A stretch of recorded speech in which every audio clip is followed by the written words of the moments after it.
ଦେଖନ୍ତୁ ଆଜି ମନ୍ତ୍ରୀ ଯେଉଁ ସ୍ପଷ୍ଟୀକରଣ ଦେଲେ ଗୃହରେ ଯେଉଁ ବାର୍ ସବୁ ବନ୍ଦ ହେବା କଥା ଆମ ସ୍କୁଲ ଆପଣଙ୍କର ଶିକ୍ଷାନୁଷ୍ଠାନ ପାଖରେ ମନ୍ଦିର ପାଖରେ ନିଶ୍ଚିତ ହେବା ଦରକାର, ବନ୍ଦ ହେବା ଦରକାର। ଆଗାମୀ ଦିନରେ ଆଗାମୀ ପିଢ଼ି ନିଶ୍ଚିତ ଭାବରେ ଯେଉଁ ବିପଦଗାମୀ ଆଡ଼ିକି ଯାଉଛି ନିଶ୍ଚିତ ଭାବରେ ବନ୍ଦ ରହିବ ଏବଂ ଯେଉଁ ଆପଣ ଶିକ୍ଷାନୁଷ୍ଠାନ ହେଉ କିମ୍ବା ଆପଣଙ୍କ ଡ୍ୟାନ୍ସ ବାର୍ ହେଉ ଏସବୁ ଆଗାମୀ ଦିନରେ ବନ୍ଦ ହେବା ନିହାତି ଦରକାର।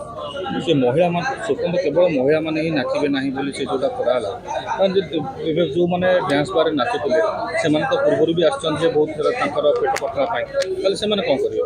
କିନ୍ତୁ ଏ ବାବଦରେ ନିଶ୍ଚିତ ଭାବରେ ମନ୍ତ୍ରୀ ଯେହେତୁ ଗୃହରେ ବିବୃତ୍ତି ରଖିଛନ୍ତି ନିଶ୍ଚିତ ଭାବରେ ତାଙ୍କୁ ଥଇଥାନ କରିବା ପାଇଁ ନିଶ୍ଚିତ ଭାବରେ କିଛି ସରକାର ନିଶ୍ଚିତ ଆଗାମୀ ଦିନରେ ନିଶ୍ଚିତ ଭାବରେ ଦାୟିତ୍ୱ ନେବ ନିଶ୍ଚିତ। ମାନେ ପ୍ରକୃତରେ ଯେଉଁଟା ଗୋଟେ ଅଚାନକ ବନ୍ଦ କରିବା ଆଉ କିଛି ଗୋଟେ ଥଇଥାନ କରିକି ବିଭୂତି ରଖିବା ଏଇଟା କ'ଣ ଉପଯୁକ୍ତ ନୁହେଁ?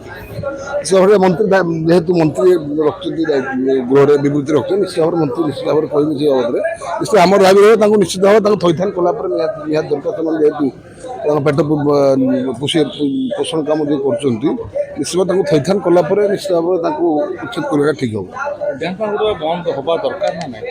ନିଶ୍ଚିତ ହେବା ଦରକାର, କିନ୍ତୁ ଯେହେତୁ ସ୍କୁଲ ପାଖରେ ଯେଉଁ ଡ୍ୟାନ୍ସର ହେଲା ନିହାତି ସ୍କୁଲ ପାଖରେ ମଦ ଦୋକାନ ଡ୍ୟାନ୍ସର ବନ୍ଦ ଦେଖନ୍ତୁ ଶିକ୍ଷାନୁଷ୍ଠାନ ପାଖରେ ନିହାତି ବନ୍ଦ ହେବା ଦରକାର। ଏଇଟା ଆମର ଦାବି ରହୁଛି ଯେ ଶିକ୍ଷାନୁଷ୍ଠାନ ପାଖରେ ମଦ ଦୋକାନ ଡ୍ୟାନ୍ସ ବାର୍ ସବୁ ବନ୍ଦ ହେବା ଦରକାର।